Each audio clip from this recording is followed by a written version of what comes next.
Many people across the country continue to grieve the loss of conservative activist Charlie Kirk. Kirk, a nationally recognized figure in political discourse, was killed during a speaking engagement at Utah Valley University, an event that stunned both his supporters and critics and plunged the nation into mourning. Over the past week, tributes have poured in from public officials, faith leaders, colleagues, and family members. Yet among the many voices remembering his life and legacy, one stood apart. It was the voice of Kathryn Kirk, Charlie's mother. Her personal tribute, delivered in private statements and later shared publicly, became one of the most talked-about reflections in the days following the assassination. Kathryn's words carried a weight that no headline or political analysis could rival. They were not about movements or ideologies, but about motherhood, family, and the unbreakable bond between parent and child. In a nation searching for meaning after tragedy, her voice offered both heartbreak and hope. The assassination of Charlie Kirk on September 10, 2025, immediately made national news. Coverage focused on the crime, the investigation, and the suspect. But as the days passed, attention turned to the Kirk family, who had remained almost entirely silent. For nearly a week, Kathryn Kirk stayed out of the public eye, retreating into private grief with her husband and family. Observers noted her absence. While political leaders were issuing statements and media outlets were filling hours of airtime with commentary, Charlie's mother said nothing. Her silence spoke louder than words, a reminder that behind the public story of an assassination was the intimate devastation of a family. That silence broke when Kathryn released her personal tribute. It was brief, it was raw, and it instantly captured national attention. "Charlie was my son before he was anyone's activist," she said. "He was my child, my joy, and the boy who grew into a man with a calling. His absence is unbearable, but his love will never leave me." Her words circulated quickly online, shared by supporters, amplified by journalists, and quoted by faith leaders across the country. Unlike political statements that often carried tones of outrage or analysis, Kathryn's words struck a different chord. They were stripped of partisanship. They spoke to something universal, the love of a mother for her child. Kathryn's message unfolded in several key themes that became the heart of her tribute. First, she spoke of Charlie as a child, long before politics entered the picture. She remembered his early years in Arizona, his stubborn streak, his curiosity, and the small moments that defined his personality. "I see him as the little boy running through our yard," she recalled, "not as the headlines describe him. He was mine before he was anyone else's." Second, she emphasized his role within the family. Charlie may have been a national figure to the world, but at home he was a son, a brother, a husband, and a father. Kathryn shared that her proudest moments were not watching him on television or hearing his name in news reports, but watching him play with his children, watching him honor his wife, and watching him remember to call his mother, even on his busiest days.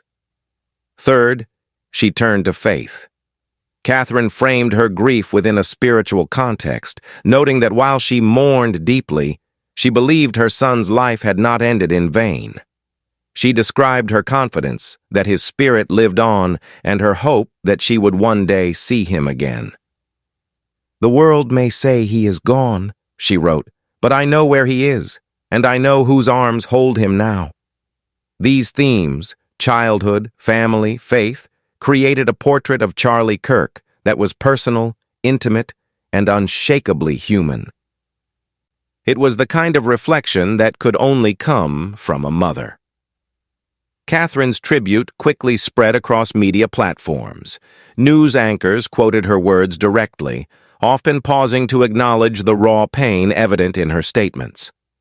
Analysts remarked that while Charlie's political career had made him a polarizing figure, his mother's tribute reminded the country that behind every public life is a private family. Social media carried the tribute far beyond traditional news outlets.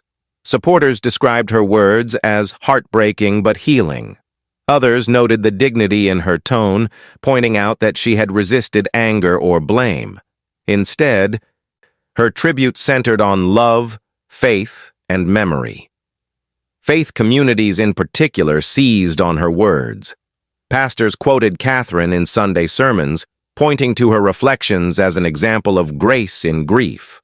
Catholic, Protestant, and evangelical congregations alike echoed her line that, "He was my son before he was anyone's activist," calling it a reminder that identity is rooted first in family, not in politics. Even critics of Charlie Kirk's political positions expressed respect for his mother's tribute. While debates continued online about his influence, most commentators drew a line around Kathryn's words, treating them as sacred and beyond reproach. As the week progressed, Kathryn's tribute built anticipation for the funeral service. Observers noted that while her written or shared reflections had already resonated nationally, she had not yet spoken in public. The funeral would mark the first time the nation heard directly from her in person. Commentators speculated about what role she might play in the service. Would she speak at length? Would her words focus solely on family, or would they touch on her son's public work? Would her tribute echo the themes of love and faith already shared, or would grief overwhelm the moment? Regardless of the speculation, one thing was certain. Kathryn's presence at the funeral was expected to be a defining moment. The mother's voice, after all, carries a unique weight at such occasions. When the funeral service arrived in Arizona, Kathryn took her place among the front rows, seated beside her husband, her daughter-in-law, and her grandchildren. The hall was filled with dignitaries, faith leaders, and supporters, but all eyes turned to the family at the front. The service began with music and scripture, followed by tributes from political allies and close friends. Yet it was clear that the most anticipated voices were those of Charlie's family.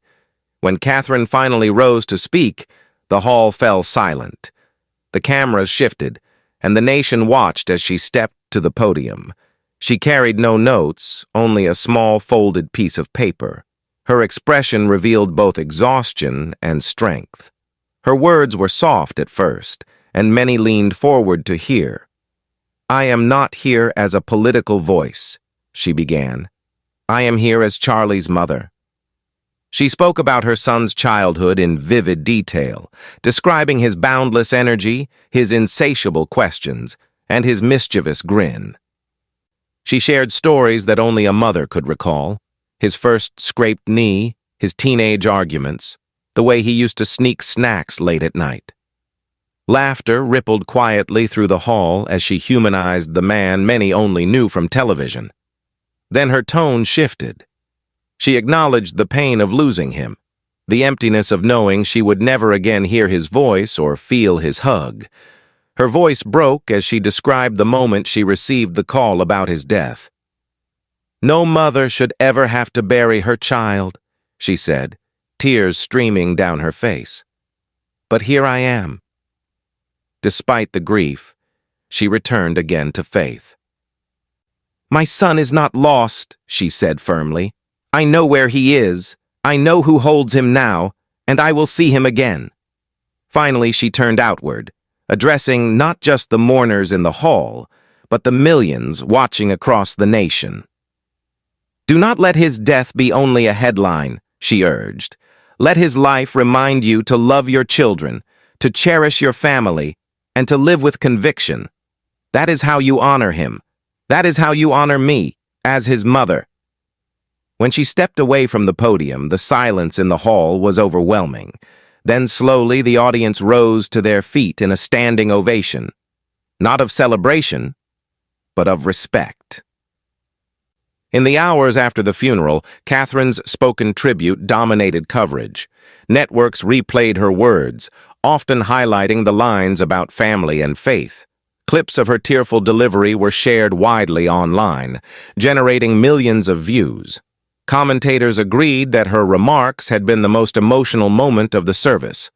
While political leaders and friends had offered powerful reflections, Kathryn's words stood apart. They carried the authority of a mother's love and the honesty of raw grief. Analysts noted the impact of her appeal to cherish family. In a polarized political climate, her message cut across divisions, resonating with conservatives, liberals, and independents alike.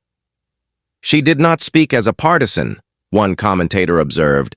She spoke as a mother, and that transcends politics. The public reaction mirrored the media's focus. Across social media, hashtags connected to Kathryn's tribute trended throughout the day. Thousands of users quoted her line, "He was my son before he was anyone's activist," using it to highlight the humanity behind political figures. Messages of support flooded the Kirk family's accounts, many directed personally at Kathryn. Strangers wrote about their own experiences of loss, thanking her for giving voice to their grief. Parents in particular resonated with her words, sharing how her testimony reminded them never to take their children for granted. Faith leaders continued to incorporate her tribute into sermons and prayers, framing it as a lesson in love, loss, and hope. Churches across the country lit candles in her honor, acknowledging her as not just the mother of Charlie Kirk, but as a mother who had offered the nation a glimpse into her heart. By the end of the week, Kathryn's tribute had become one of the most enduring aspects of Charlie Kirk's funeral. Analysts and observers noted that while dignitaries had spoken and political debates had continued, it was the mother's words that carried the most lasting resonance. Her tribute reframed the narrative of her son's death. Instead of being remembered only as a polarizing figure cut down by violence, Charlie Kirk was remembered as a son, a child loved deeply by his mother. That perspective reshaped how many Americans engaged with the story, offering a reminder that every public tragedy is rooted in private heartbreak. Kathryn's role also elevated the significance of family voices in public mourning. Alongside the tributes of Charlie's father and sister, her words formed a trio of testimonies that gave the funeral its defining tone.